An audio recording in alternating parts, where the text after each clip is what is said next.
Yo, what is up, my beautiful people? Today we have an exciting one. Today we have two amazing devices on the table before us. We have the new kid on the block.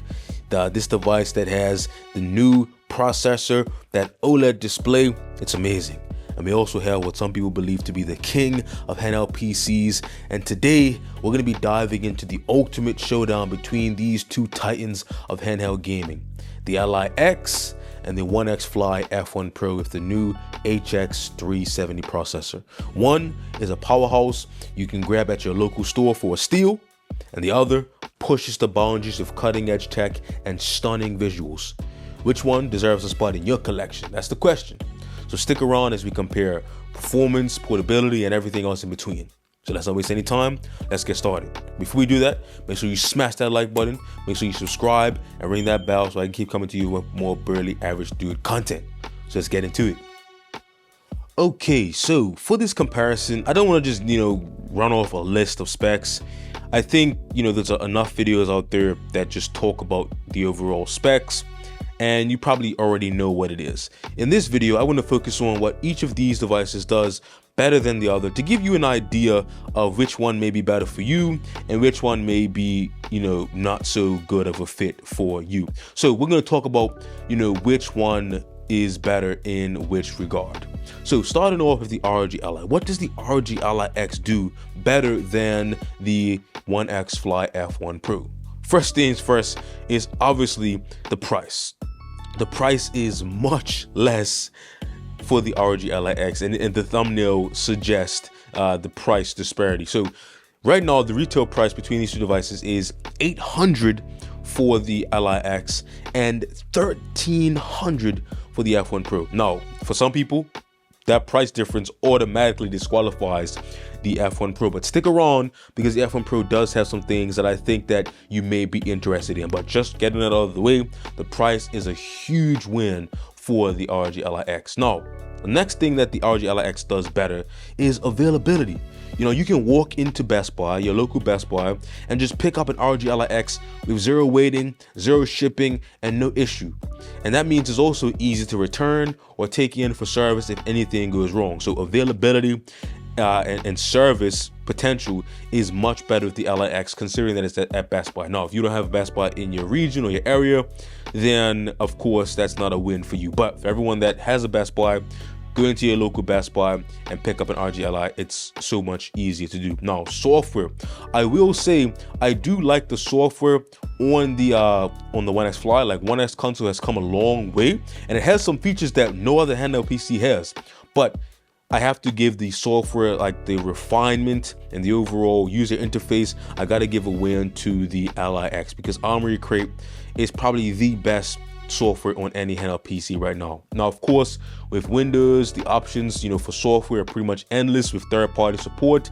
But as far as the first-party option goes, I have to give the win software to the ROG Ally X. Now, don't sleep on One X console. It does look like, questionable because it has character, but I do like the features. It has everything you want it to do and some extra things, but just overall, I think the win goes to Armory Crate. Another thing the Ally X does better is battery. The Ally X is the undisputed battery champ for Windows handheld PCs. It's an 80 watt-hour battery versus a 49 watt-hour battery in the F1 Pro. So this means that you get 40% more battery. So what that equates to is that at the same total system power, you get an extra 24 minutes for every hour that you play. So what does that mean in real life terms? That means that if you play for 2 hours on the Ally X, that means you get around an hour and 12 minutes on the F1 Pro, and then you can do the math for every additional hour. So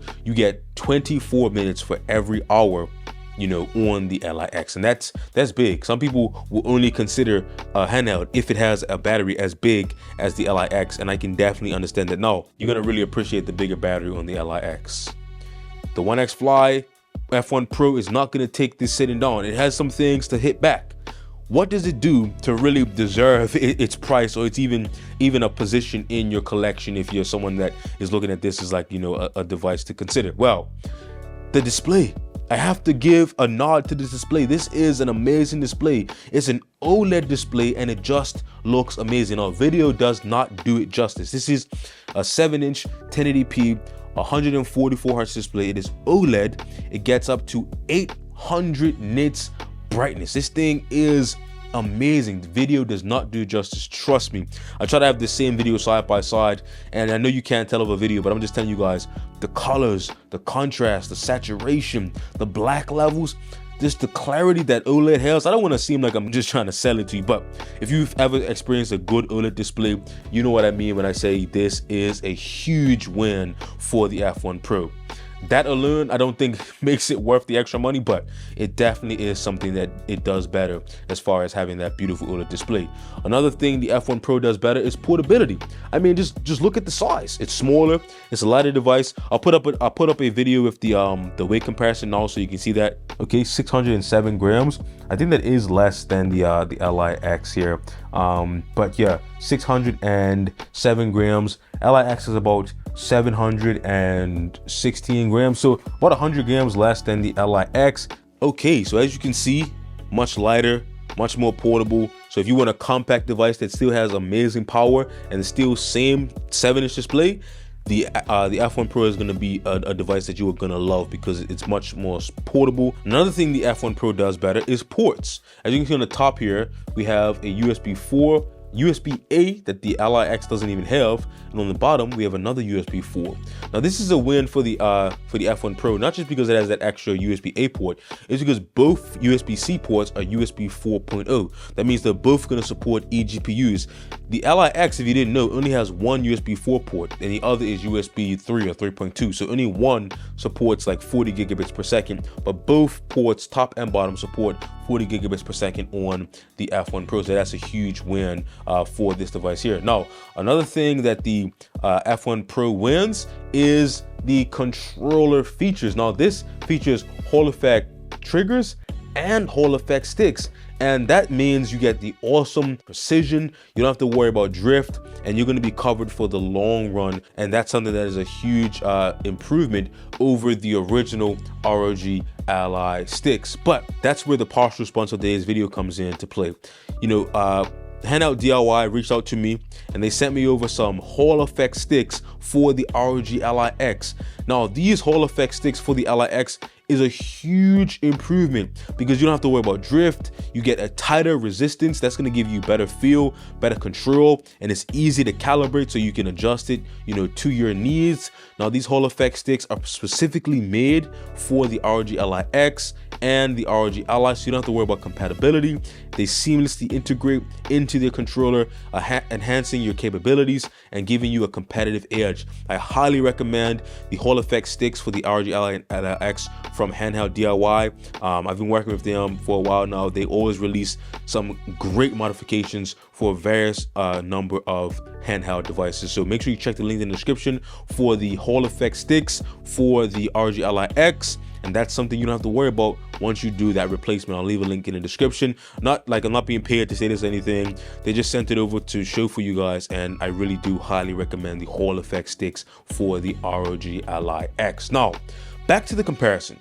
The last thing that is notable that the F1 Pro does better is performance. This has the brand new Ryzen AI9 HX370 from AMD, whatever they're calling it. The HX370 is what I'm going to call it. It also has 25% more RAM, 32 gigabytes versus 24 gigabytes. But let's not talk about it. Let's run some benchmarks so we can see just how much different or better the performance is with this new HX370 processor versus the Z1 Extreme. Okay, so for the first benchmark, we are testing Cyberpunk 2077. We are at 25 watts on both handhelds, so we're going to be at 1080p 25 watts. We are at the medium preset. As you can see here, medium preset. It's like a medium and high mix with a few of the settings. Anything I changed for the medium preset was that I put on FSR3 and put on frame generation, just because this is how I would play it with the frame generation on, so we can get a sense of how these actually perform in what I consider to be a real world scenario. So let's run the benchmark and see how they both do.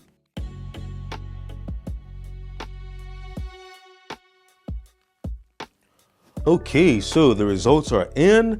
The F1 Pro got a nice 101 FPS, and the Ally X got a still decent 86 FPS average. So that's around 15%, which is what we would expect to see from this processor, anywhere from 15 to 20-25% max, but that's what we should expect. But we're not done yet. We're not just calling it a win on this one game. Let's run a few benchmarks and see how the Ally X can hit back.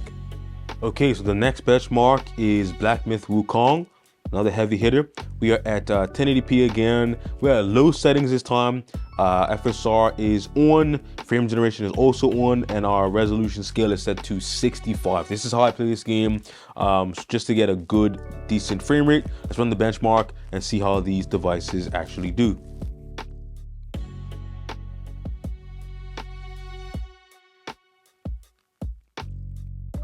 Okay, so the Black Myth Wukong benchmark is finished.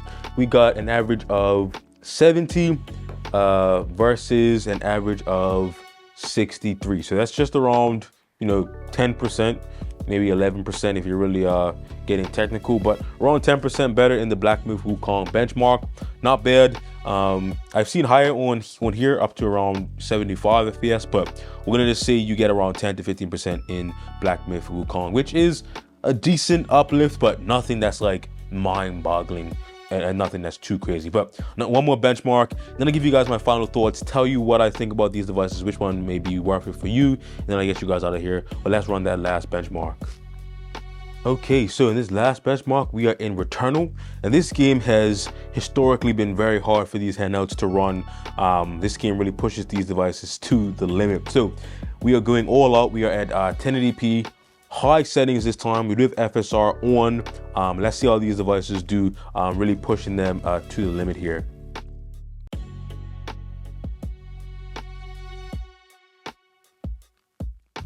Okay, so the benchmark is finished here. We got an average of 42 FPS versus an average of 37 FPS, which is around 12% in the favor of the F1 Pro. So we're gonna see anywhere from 10, 15, 20, sometimes 25% if you're lucky. I would say you should expect around 15% on average, 20% on like the higher end of increased performance with this new HX370 chip.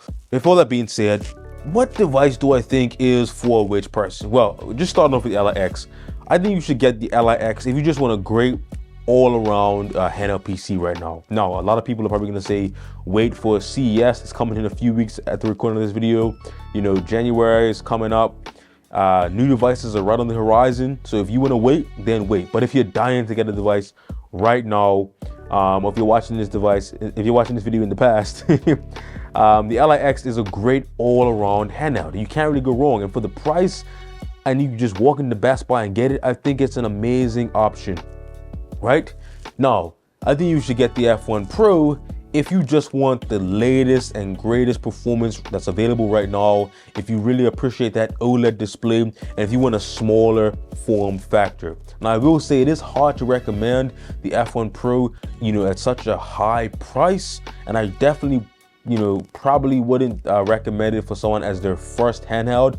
But if you're looking for a great handheld to add to your collection, the F1 Pro is definitely a great one. The F1 Pro is definitely, one of the best handhelds ever made at this point in time.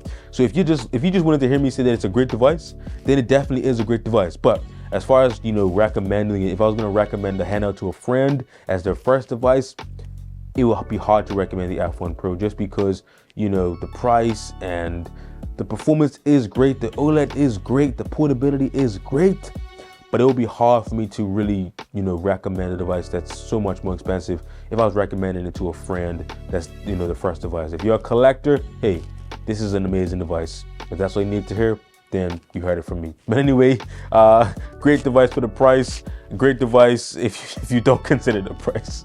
Anyway, leave a comment down below, what you want to see next, if I left anything out, if any future videos you want me to look into.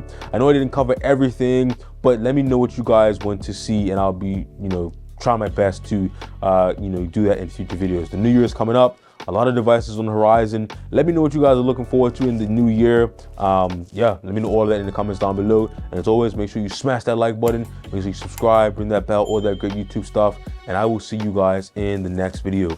Man, the OLED is hard to deny, man, but that price is hard to justify. But anyway, peace.